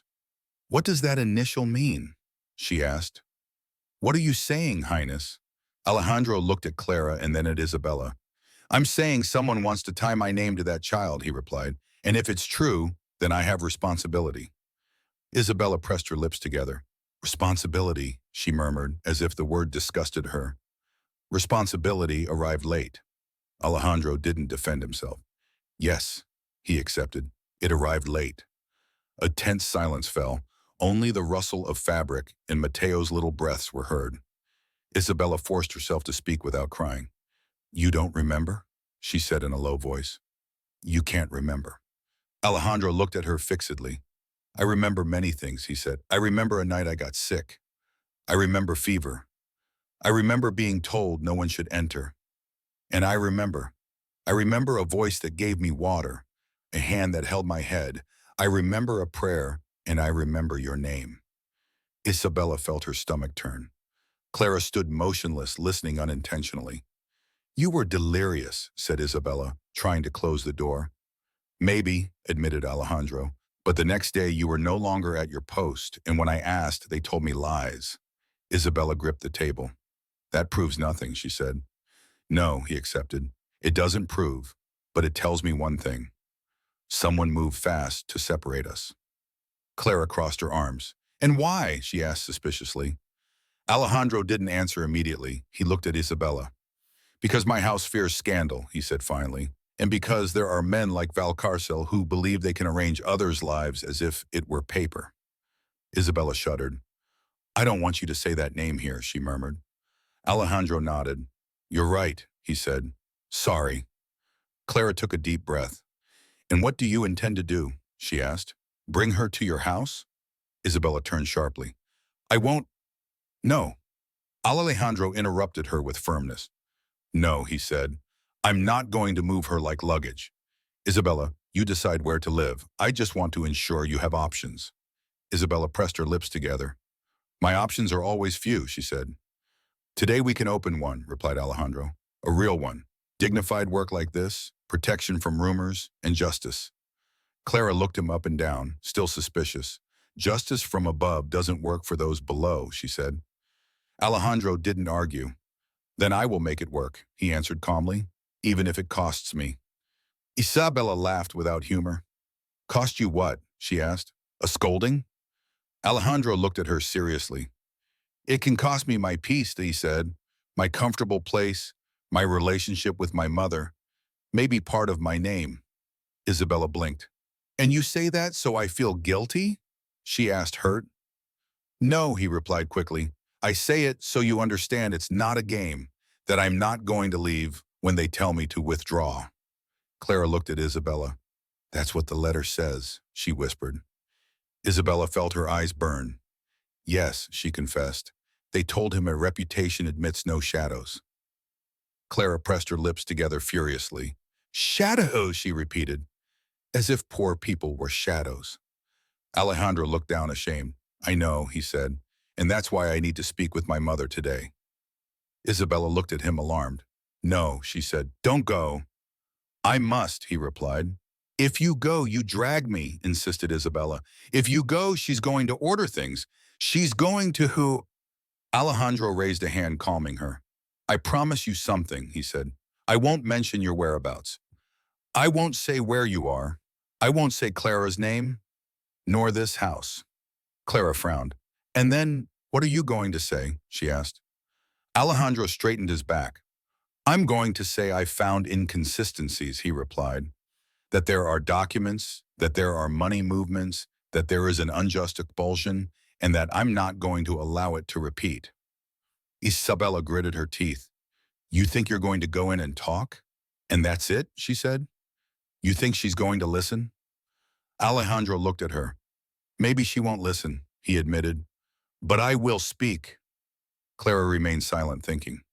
"And what do you want from Isabella?" she asked finally, softer. Alejandro looked at Isabella carefully. "I want that, when I return," he said, "you allow me to accompany you with Father Eusebio to see that record. Not to display it, to safeguard it legally, so no one erases it." Isabella tensed. "I don't want papers," she said. "I want to live." "Papers sometimes protect lives," replied Alejandro. Isabella looked at him fixedly. "And if those papers force you to recognize things?" she asked, and her voice lowered. "If they force you to say something you can't sustain later?" Alejandro took a deep breath. "Then I will sustain it," he said. Isabella felt the ground move. "You don't owe me anything," she murmured, trying to close herself off. Alejandro took a minimal step. "I owe you an apology," he said. "I owe you truth. And I owe you what I didn't give you when you left. A look." Isabella clenched her jaw. She wasn't going to cry in front of Clara. She wasn't. Clara cleared her throat. I'm going to the kitchen," she announced uncomfortably, "to check the bread. Aunt, come." Clara's aunt looked at them with curiosity, but obeyed. They left. Isabella and Alejandro were left alone with the sound of the sleeping baby. Isabella spoke first with a low voice. "Why do I? she asked. Why do you insist? Alejandro looked at her defenselessly. Because I saw you in the street, he said, and I was ashamed of my life, ashamed of not knowing, ashamed of having lived calmly while you... He didn't finish. He swallowed the phrase. Isabella gripped the table. That doesn't help me, she said. Your shame doesn't feed me. Alejandro nodded. You're right, he accepted. Then I tell you something else. Isabella looked at him challengingly. Say it.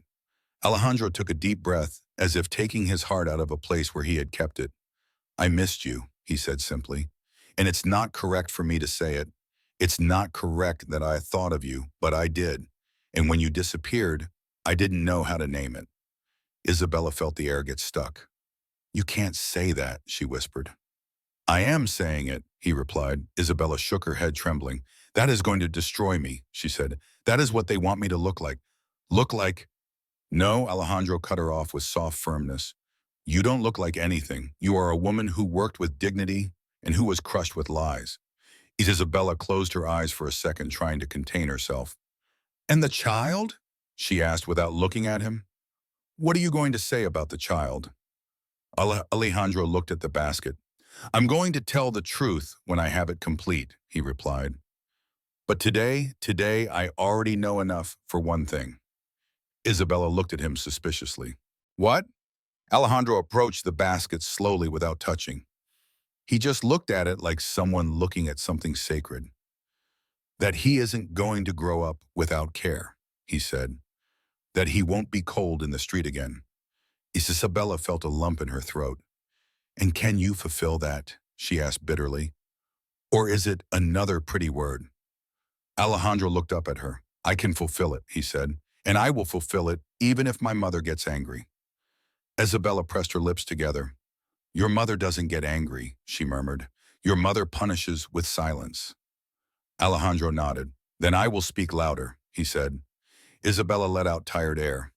I don't want to be your battle, she said. I don't want to be your example. Alejandro shook his head. You aren't my battle, he replied. You are my responsibility. And if you allow me, you are someone who matters to me. Isabella looked at him with a pain she didn't know where to put. You don't know what you're saying, she murmured. I do know, he said, because I already said it once without words. When you were in the palace and I watched you pass, I always wanted to stop you to ask if you were okay, and I didn't. Isabella gritted her teeth. Because you shouldn't have, she said. Because I was afraid, he corrected. She remained silent. That kind of confession wasn't what she expected from a prince. Quick footsteps were heard in the living room. Clara returned pale. There's a man on the corner, she said in a low voice. He's asking for you, Isabella. He's not shouting, but he has that I was sent face. Isabella felt the blow in her chest. I'm leaving, she said immediately and leaned toward the basket. Alejandro raised a hand. No, he said, and his voice was firm, without being hard. Don't run. That's what they want, to see you run. Isabella looked at him desperately. And what do I do? She asked. Stay here to be pointed at? Alejandro looked at Clara. Can you say no one with that name lives here? He asked directly. Clara pressed her lips together. I can, she said. The aunt appeared behind nervously. Who is it? She whispered. Clara looked at her. One of the gossips, she answered. The aunt clicked her tongue. Well, let him gossip far away, she said, planting herself. Alejandro took a deep breath. I'll go out, he said. I'll talk to him. Isabella tensed. If you go out, they'll recognize you, she warned. Let them recognize me, replied Alejandro. The police aren't coming. The rumor is coming, and the rumor shuts up when it sees it can't bite. Clara swallowed hard. With respect, she said, the rumor doesn't shut up. It goes down another street. Alejandro nodded. Then let it go, he said, but let's not make it easy. Isabella clutched Mateo's shawl. I don't want them to see you here, she whispered. Alejandro looked at her with a calm decision. I won't say your name, he promised. I won't say the child's. I'll just say they got involved where they don't belong. Isabella looked at him trembling, and then he added softer. Today I'll come back with Father Eusebio. We do the record thing, and then, Isabella, I ask you to listen to me calmly. Isabella swallowed hard. What else? She asked. Alejandro lowered his voice, as if that part only belonged to her. That you allow me to fix this with you, not over you, he said. That you let me walk by your side without hiding you, without buying you, just choosing you. Isabella felt her chest tighten, and for a second she couldn't speak. Clara cleared her throat uncomfortably. Well, well, go, she said, pushing Alejandro toward the door with a gesture. Before the guy knocks. Alejandro nodded and looked at Isabella one last time. I'll be back soon, he said. Isabella pressed her lips together and could barely nod. Alejandro left. Isabella stood stiff, listening to the tense silence of the house, and then from outside Alejandro's calm and firm voice, speaking with someone in the street. She didn't catch the exact words, but the tone of someone who doesn't ask permission to be decent. Clara approached Isabella. What is happening? She whispered. Tell me even a little. Isabella looked at Mateo asleep and swallowed hard. It's happening that someone wanted to erase us, she said barely. And he decided not anymore. Clara looked at her with big eyes. And what did you decide? Isabella squeezed the shawl tightly, as if her answer were there. That I don't want to return to the street, she said. That I don't want alms. I want to support my son with my hands. And if that man outside is really going to break the silence, I need to be ready. Clara nodded seriously. Then today you eat, she said. Today you sow, today you rest, and when they return with the Father, you listen with your head held high. Isabella swallowed hard. She felt like crying, but swallowed it. And if everything goes wrong, she murmured. Clara squeezed her shoulder. Then at least you aren't living it alone anymore, she replied. Later, Alejandro returned with Father Eusebio. They walked fast and had tense faces, as if the day had become shorter. He left, informed Alejandro as soon as he entered. The man just wanted to see if the rumor was true. I made it clear he has nothing to look for here. Isabella looked at him. What did you tell him? She asked. Alejandro answered calmly. That a decent house isn't inspected with gossip, he said, and that if he bothers again, I'll speak with the district mayor to put him in his place. Without threats, just with law. Father Eusebio nodded. That's enough, he said. Sometimes people get bold because no one sets a limit. Isabella squeezed her fingers. And the record? She asked with fear. Alejandro took out the paper carefully. Let's see it, he said, and the Father is going to safeguard it, not to display you so they don't make it disappear. Isabella swallowed hard and then murmured. Alejandro looked at her softly. Then I'm going to the palace, he said, today. Isabella opened her eyes wide. No, she said, and the word came out with panic. No, today.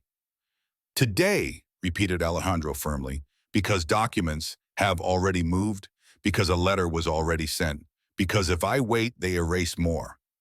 Isabella breathed agitatedly. And me? She asked.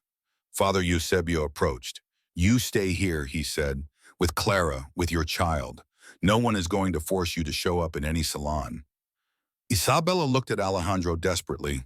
Your mother is going to hate me more, she said. Alejandro lowered his voice. My mother doesn't know you, he said. She knows a rumor, and a rumor serves her. I'm going to take away that service. Isabella clenched her jaw. How? She asked. Alejandro took a deep breath. With facts, he said. With documents, with the payment receipt, with the baptism record, with the truth of your expulsion, and with something else. Isabella looked at him tensely. What else? Alejandro approached just enough so his voice was only hers.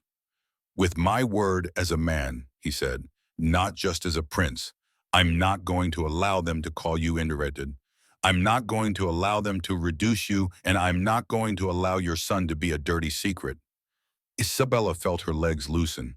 Don't say it like that, she whispered. Alejandro nodded. You're right, he said. It's not dirty, it's life. Clara took a deep breath. Then do it quickly, she said. Go to the registry, and then you, Highness, go where you have to go. But I warn you something. Alejandro looked at her. What? Clara raised her chin. If your people hurt Isabella with words, I'll say it in the street myself, she warned.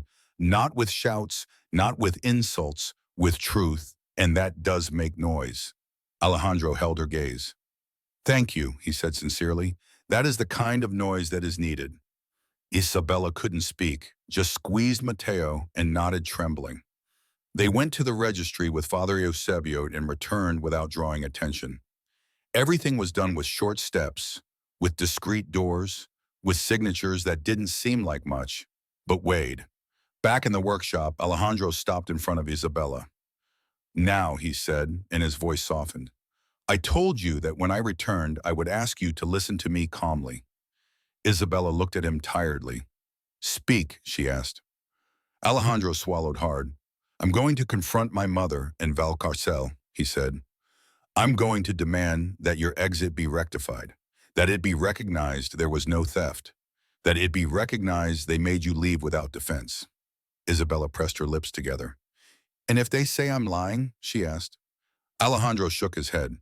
It's no longer your word against theirs, he said. There are receipts, there are movements, and there is something they can't erase, that you were there, and then they erased you from one day to the next. Isabella looked down. That doesn't give me anything back, she murmured. Alejandro approached a little more without touching her. It gives you back your name, he said, and gives you firm ground to walk on. Isabella took a deep breath. And the child? She asked again with a low voice. Don't leave without saying it. Alejandro looked at Mateo, who slept with his mouth barely open, calm for the first time in a long time. I will take charge of the child, he said, and of you too, if you let me. Isabella looked at him with eyes full of fear and something else. What does that mean? She whispered. Alejandro held her gaze without empty promises. It means I don't want you to live hidden, he said. It means I want to give you a safe place that doesn't depend on anyone's charity. It means that if that child turns out to be mine, I'm going to recognize him. And if he isn't, I'm going to take care of him anyway because you love him. Isabella felt her chest tighten. You can't say that so easily, she murmured. It's not easy, he replied, but it's right. Isabella swallowed hard. And what do I give you? She asked, as if life had taught her everything is charged. Alejandro lowered his voice. Just you, right? He said. And if one day you can, your forgiveness. Isabella didn't answer immediately. She looked at Mateo, looked at the needle on the table, looked at the fabric. The world, for the first time in a long time, seemed to have a thread that didn't break immediately. Go, she said finally with a quiet voice. Do what you have to do, but don't come back here with pity. Alejandro denied firmly. It won't be pity, he promised. It will be respect. Isabella looked at him and for the first time didn't feel only fear. She felt a small, minimal possibility. Then go, she repeated, and come back with the truth. Alejandro nodded, put his hand to his chest in an almost imperceptible gesture, like a wordless oath, and left for the palace. Isabella sewed with a straight back, although inside everything was moving. The needle went in and out of the fabric with the same discipline as always, but her mind wouldn't stop jumping to the door. Clara watched her from the other table. If you're going to keep watching the entrance every 2 seconds, better stand up and peek, she murmured. Isabella didn't look up. No, she said, if I peek, I despair. You're already desperate, replied Clara dryly. Isabella pressed her lips together and kept sewing. Mateo slept in the basket with a cleaner blanket than the street one. Every breath of the child was a reminder of why she couldn't collapse. Clara's aunt entered with a tense face. Another man passed, she warned. He didn't knock, just looked at the door as if he wanted to memorize it. Clara stood up. What did he look like? She asked. Well-dressed, replied the aunt. One of those who carry nothing in their hands because they think the world owes them service. Isabella felt a blow in her chest. I didn't want to bring this here, she murmured. Clara approached and lowered her voice. You didn't bring this, she said. This came behind you from the palace. It just caught up to you. Isabella swallowed hard. And Alejandro, she whispered. Clara looked at her fixedly. That man decided to get involved, she said. Now let him fulfill. As if fate listened, there was a knock on the door. 3 firm knocks without nerves. The aunt crossed herself. Oh, she murmured. Now. Clara raised a hand asking for silence. She approached with a hard step. She opened barely. In the threshold was Captain Rivas, without flashy uniform, but with the posture that didn't deceive. Behind him, Alejandro. Isabella stood up so fast the chair creaked. Her heart went to her throat. Alejandro entered, and the first thing he did was look at the basket. "Is he okay?" he asked low. Isabella nodded, voiceless at first. "Yes," she managed to say. "He's asleep." Clara locked the door out of habit and blurted out unceremoniously. "What did the palace do?" Alejandro took a deep breath. He had a tense face, as if he had spoken too long against a wall. "What I expected happened, sir," he said. "My mother tried to silence me." Isabella squeezed her hands. "And you?" she asked, trembling. "I didn't shut up," replied Alejandro firmly. Riva stayed near the door, attentive but without interrupting. Clara crossed her arms. "And Valcarcel?" she asked carefully, not to say the surname too loud. Alejandro looked at Isabella. "I confronted him," he said, "and this time I didn't leave with the first excuse." Isabella felt her body loosen and tense at the same time. "Say it," she asked softly. "Tell me what happened, but without beating around the bush." Alejandro nodded. "I'll tell you," he promised, "and I'll tell you with respect." Clara gestured toward the table. "Sit down," she ordered. "No one stands here with news that weighs." Alejandro sat down. Isabella didn't. She stayed next to the basket as if her place was protecting Mateo's sleep. Alejandro looked at her and didn't force her. "I entered my mother's salon," he began. "I brought her the payment receipt and the copy of the record." Isabella swallowed hard. "What did she say?" she asked. "First she said it was impossible," replied Alejandro. "Then she said even if it were true, it wasn't my business. And then she wanted to turn you into a rumor." Isabella clenched her jaw. "Of course," she murmured. "She said you were an ambitious servant," continued Alejandro, and the effort not to spit the phrase was noticeable. "That you had wanted to tie yourself to the House of Castile with a child." Isabella felt a pang in her chest. Clara let out a sound of anger. "And you?" asked Clara. Alejandro looked up. "I said she shouldn't dare," he replied calmly, but hard. "I said a woman who carried a baby through the streets isn't looking for crowns. She's looking to survive." Isabella felt the air tremble in her lungs. "And did she listen?" she asked suspiciously. Alejandro took a second. "Not at first," he admitted. "But then I asked them to bring Valcarcel." Clara leaned forward. "And did they bring him?" she asked. "Yes," said Alejandro, "because my mother believes he will always know how to fix it." Isabella closed her eyes for an instant. "Fix," she murmured. "Always that word." Alejandro nodded. Valcarcel entered as if nothing. He said, as if I weren't holding a paper pointing at him. He bowed, spoke of duty, of discretion, of convenience. He said the payment was to avoid scandals and protect the house. Isabella squeezed her fingers. "And the expulsion?" she asked. Alejandro took a deep breath. "He said it was necessary," he replied. "He said you knew too much." Isabella opened her eyes suddenly. "Too much," she repeated, almost voiceless. Alejandro looked at her fixedly. "Yes," he said, and that was when I demanded he say it out loud. "What was that too much?" Isabella felt her legs trembling. "And he said it?" she whispered. Alejandro looked down as if choosing words was a way of caring for her.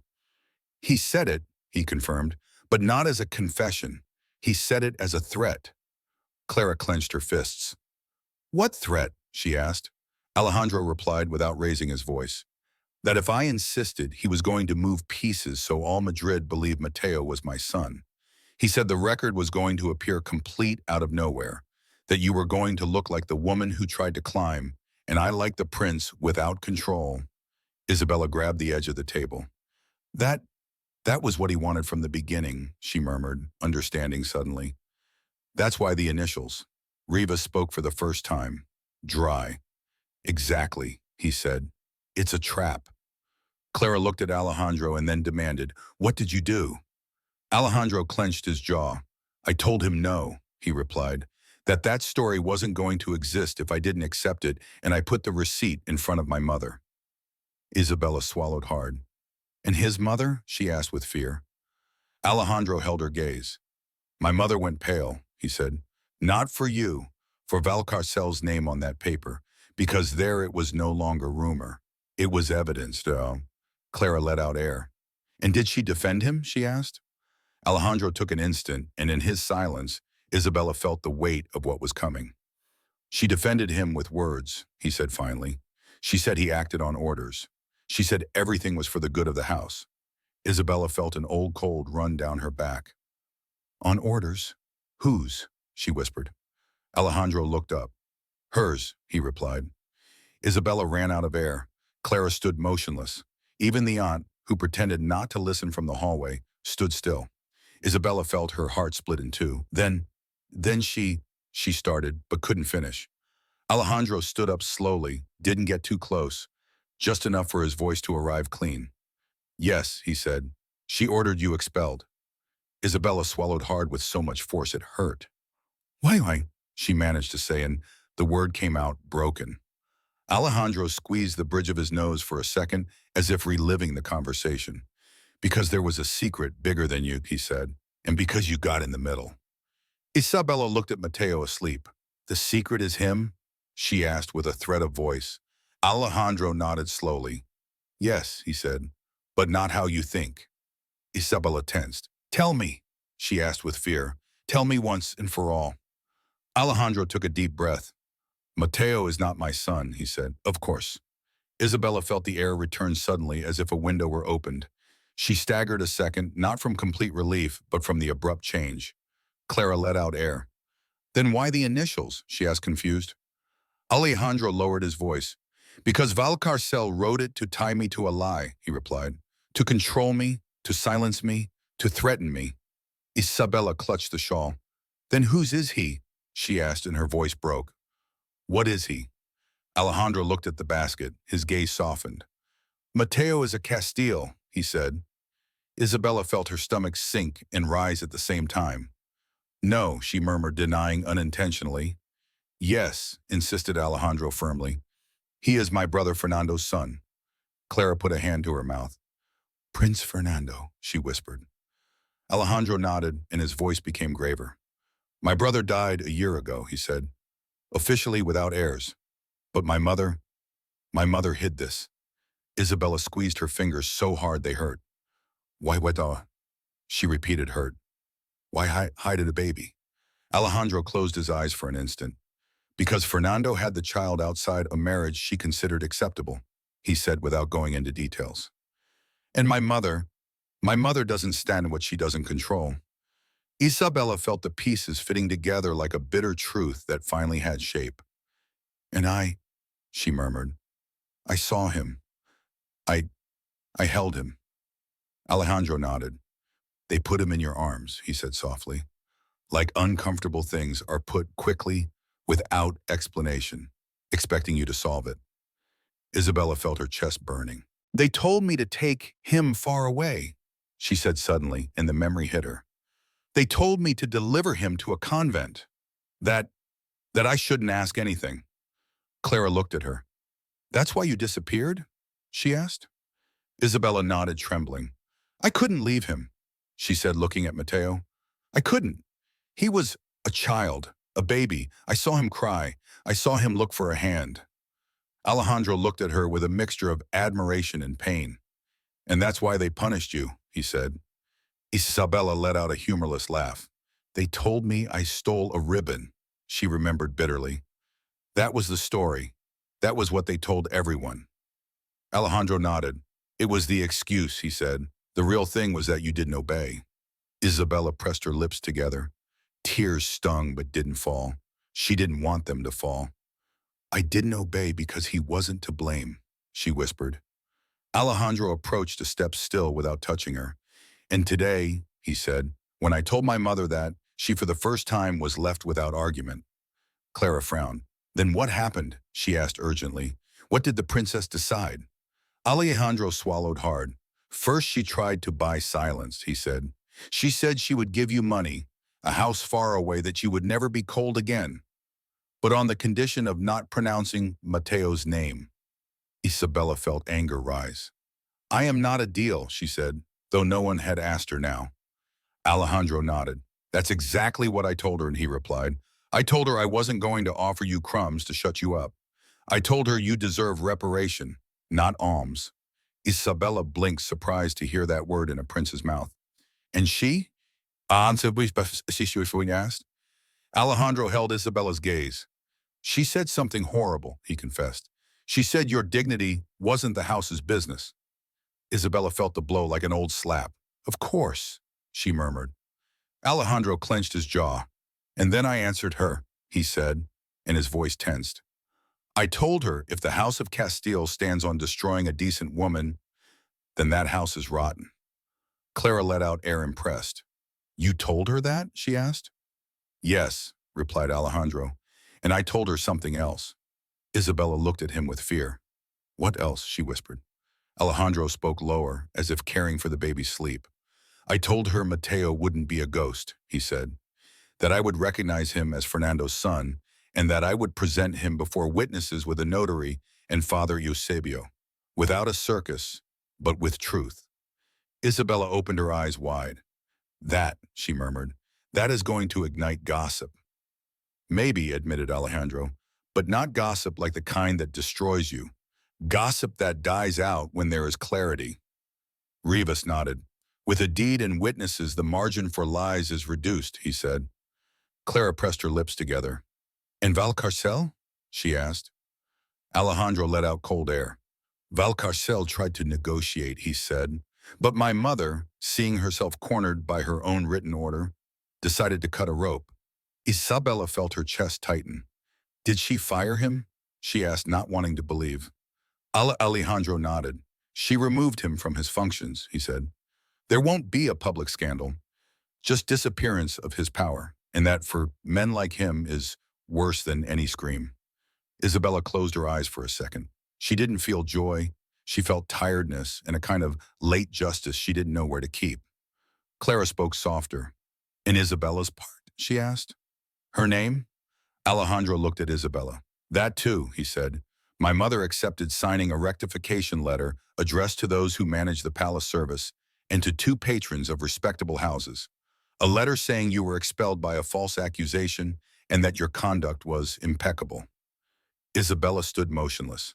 Impeccable, she repeated, as if the word gave her laughter and pain at the same time. Alejandro nodded. Yes, he said, and she also accepted giving compensation, not as charity, as reparation. Isabella pressed her lips together. And what does she want in exchange? She asked suspiciously. They always want something. Alejandro replied without beating around the bush. Discretion, he said, not to hide Mateo, to avoid them turning him into a spectacle. Isabella looked at the baby. I never wanted a spectacle, she murmured. I know, said Alejandro. That's why I'm doing it like this, with care. Clara crossed her arms. And you, she asked, pointing at Alejandro, what do you want? Isabella felt the question pierce her chest because she also wanted to know. Alejandro looked at Clara, then at Isabella. He didn't flee. I want to form a family, he said. Isabella ran out of air. Clara kept quiet. The aunt from the hallway let out a quiet, aha, as if she had already guessed it. Isabella swallowed hard. Family, she repeated as if the word were too big. Alejandro approached a step more, still without touching her. Yes, he said, with Mateo, because he is already part of my blood and because you saved him. And with you, if you allow me. Isabella felt her throat closing. You, she started, but found no way to continue. Alejandro lowered his voice. I'm not asking you to forget, he said. I'm asking you not to carry the future alone. Isabella clutched Mateo's shawl. And the world, she whispered. People, titles, your mother. Alejandro nodded as if he had already spoken with all of them inside his head. My mother can no longer refuse, he said. Not because I'm a prince, because you are right, because the child exists, and because I already chose. Isabella looked at him trembling. Chose, she repeated. Alejandro held her gaze. Chose you, he said. Isabella felt her chest tighten so much it hurt. She forced herself to be hard because if she softened, she was going to break. I don't want to be your whim, she said. Alejandro denied immediately. You aren't, he replied. And so you know, I don't offer you a palace. Isabella blinked. What? Alejandro took a deep breath. I offer you a quiet house, he said. Outside the noise, near the city, so you can work. So you can come and go without asking permission. A house where you rule your table. Clara raised her eyebrows. And that exists? She murmured. It exists, said Alejandro. And if it didn't exist, I would make it exist. Isabella pressed her lips together. You speak as if it were easy, she said, hurt. But when we marry, because that is what you are saying, right? People are going to look at me as if I had won something I don't deserve. Alejandro lowered his voice. Let them look, he said, and I will look back. Isabella swallowed hard. I don't know how to live like that, she whispered. Neither do I, admitted Alejandro. But I know how to live with you if you let me learn. Clara cleared her throat uncomfortably but moved. I'm going to take my aunt to buy something, she said suddenly. So you can talk without an audience? The aunt raised her chin. I don't need to be taken out, she protested. Clara pulled her with a look. Yes, you do, she said between her teeth. The aunt snorted but obeyed. They left. Rivas cleared his throat. I'll stay outside, he announced, in case any curious person returns. And he left too. Isabella and Alejandro were left alone with Mateo sleeping. Isabella breathed slowly. You already decided many things, she said with a low voice. Alejandro nodded. I decided what falls to me, he replied. What falls to you, I don't decide. Isabella looked at him tiredly. And what falls to me, she asked almost in a whisper. Alejandro took another step and for the first time dared to extend his hand without touching her yet. Decide if you forgive me enough to let me stay, he said. Isabella looked at that hand. She remembered her own hands asking for coins. She remembered the cold. She remembered the hunger. She remembered the pride. And she also remembered Alejandro's voice in the street that time he didn't leave. I don't know how to forgive prettily, she said, and her voice broke a little. I forgive with fear because they already failed me before. Alejandro didn't withdraw his hand, nor did he push it toward her. Then forgive me with fear, he said, and I will take care of that fear. I won't use it against you. Isabella swallowed hard. Her fingers trembled. She forced herself to bring her hand closer slowly until touching his. It was a simple touch, but Isabella's body felt as if she had crossed a whole bridge. Alejandro closed his fingers carefully without squeezing. Isabella, he said barely. She looked at him and for a second allowed herself to say the truth that didn't fit in the street. I left because they forced me, she confessed. But also because I thought no one was going to believe me, and because if I stayed, he stayed in the hands of heartless people. Alejandro nodded and his eyes moistened. You saved him, he said. Isabella looked at Mateo. I made him mine to protect him, she whispered. I presented him as mine so no one would look for him like an object. And yes, I sank. I sank for him and I would do it again. Alejandro pressed his lips together, trying to hold himself together. And I, he said with a low voice, am ashamed of not having been there. Isabella let out air. Enough, she said. Don't say shame anymore. Say what you are going to do today. Alejandro nodded. Today, he said, I sign the deed with the notary. Father Eusebio will be a witness, and then I come for you. Isabella tensed. For us, she repeated. Alejandro smiled barely with that contained joy that seems more serious than pain. Yes, he said, because I'm not leaving without you. Isabella swallowed hard. And if I say no, she asked as a test. Alejandro held her gaze. Then I will go to the door of your house every morning, he replied. Not to chase you, to remind you that you aren't alone. Isabella felt a blow in her chest like laughter and crying at the same time. That would be a scandal, she murmured. Then say yes, he said, and his voice softened more. And we do it without scandal. Isabella pressed her lips together. You always win, she said, trying to mock. Alejandro shook his head. Today, I don't want to win, Fam, he replied, and today I want you to win. Win peace, win a roof, win love if it is born in you. Isabella looked down. The word love scared her. I don't know if I have that, she confessed. I've been in survival mode. Alejandro nodded. Then I wait for you, he said. You don't owe me feeling it today. You owe me honesty, nothing more. Isabella looked at him, surprised by that patience. Okay, she whispered. Honesty. Alejandro smiled barely. Then I ask you an honest question, he said. Isabella tensed. M.